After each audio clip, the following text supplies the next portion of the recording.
If you're new to jazz piano, improvising can feel like magic. So I've found a way with myself and helping other young players figure out how to improvise. And the best way I've found is to sing in scat rhythms first. So get rid of notes entirely.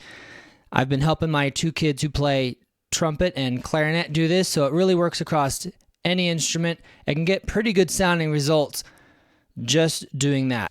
Okay, so we're going to start by using the C blues. So I have a handout here I put on the screen. You can download this. I'll put a link below.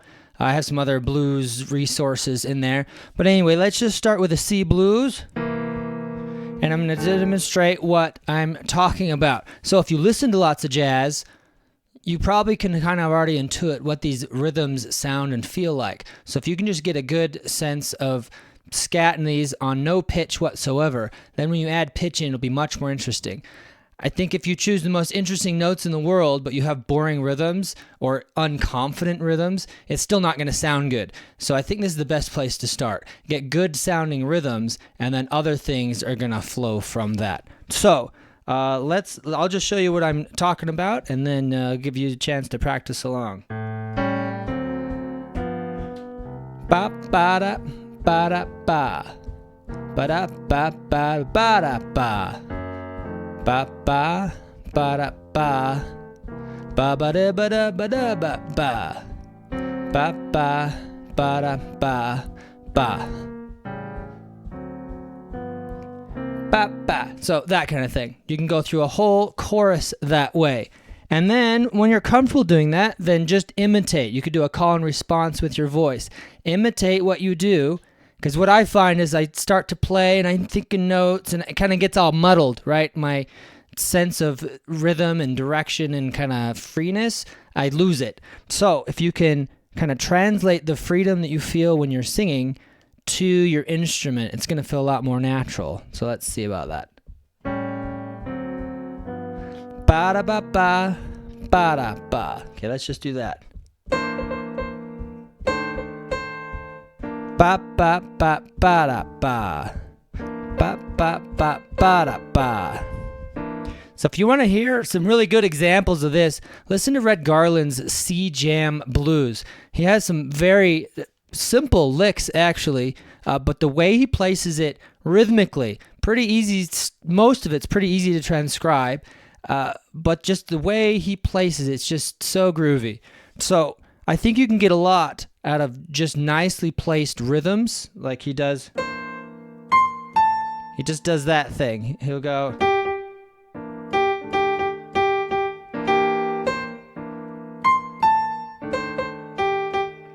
Something like that. He'll just throw in these little things, right? On roots and fifths of the chord or something. Like pretty simple stuff.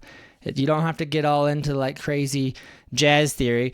And in fact, if you do that first, you're probably going to sound pretty square. So from my classically trained background, I grew up, playing Chopin and Beethoven. That was my first plan of attack, was to, dig into the theory, all these, sharp 11, flat 9, all this stuff.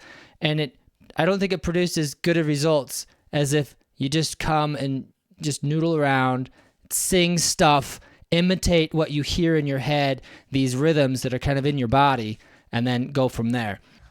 One rhythm thing I like to do is when I'm walking, my steps are on beat 1 and 3. 1, 3.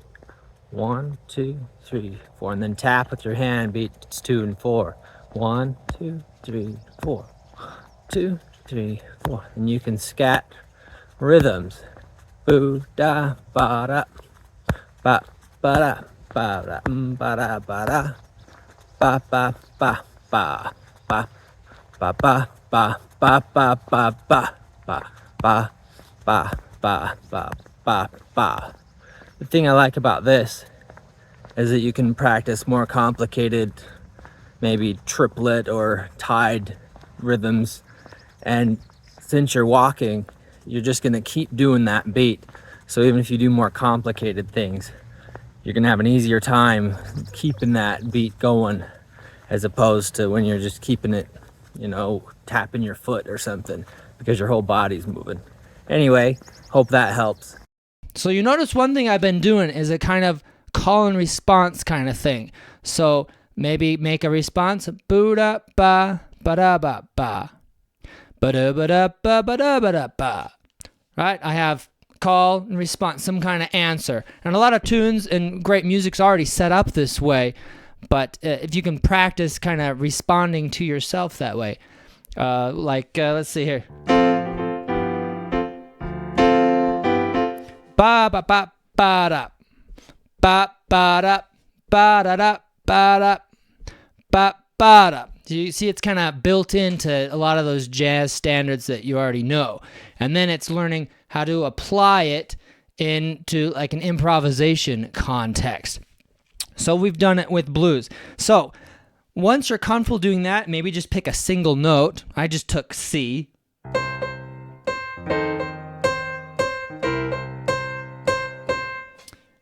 What other notes might you choose? Well, let's pick some maybe target tones, thirds and sevenths. So you can see on the chart that I gave you, I just gave you what we call the shell. Why not just start there? Really restricted practicing. Just practice these rhythms over these notes, and then try to make it smooth transitions. So instead of going from E to A, that's kind of jumpy, right? You could go E to the E flat is to the seventh of the F chord, right? So you could do something like this.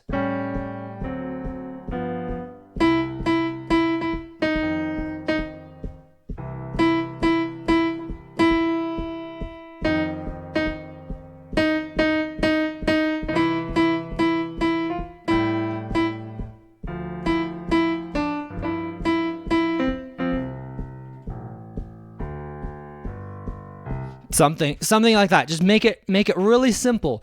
Keep those rhythms groovy. And as you get more comfortable, you can learn other licks, right? And you can expand from those. So I know one popular way to learn blues or jazz piano is just learn a bunch of licks. But the problem with that is your solos are going to start feeling very fragmented, like lick A, lick B, lick C, and then so it's not very cohesive or organic. But what you can do is take a lick that you like. Let's go.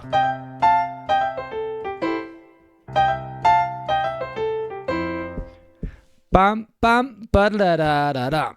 Okay, and then maybe you could pull it apart and bum bum ba da da da da ba dum ba da da da da da dee da ba.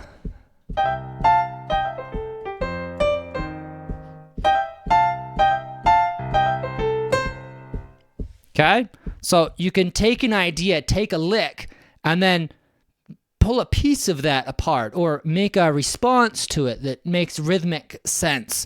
And that's going to result in a much more organic solo than just piecing together a bunch of random licks that you've seen on YouTube or Instagram or something like that.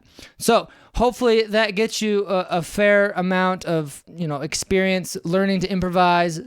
Even if you're an experienced improviser, this, I think, helps. If you listen to the great improvisers, listen to Oscar Peterson or Keith Jarrett, they're often singing everything, right? And sometimes it bleeds through into the recording. So I think that's such a crucial skill, makes it feel a lot more natural to your audience, and it's not quite so cerebral.